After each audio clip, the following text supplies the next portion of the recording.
Barrett at CorkSport. Today I want to tell you about our aluminum skid tray for the 2014 to 2016 Mazda 3.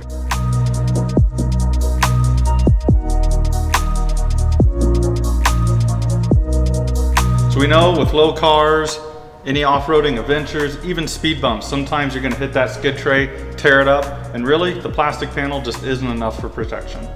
So here at CorkSport, we decided to put together an aluminum skid tray to really add a level of protection that you can't surpass.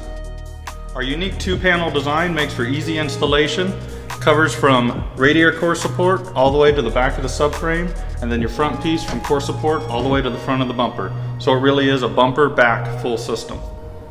Along with easy installation comes a quick access panel for your oil filter and oil drain, so you don't have to remove the entire system to do simple vehicle maintenance. Installation includes all stainless steel hardware, so you know that nothing's going to corrode or rust over time, and then the aluminum is quality 11 gauge thickness, so it's durable, it'll take an impact, protect your engine, transmission, and anything else you got in the engine bay.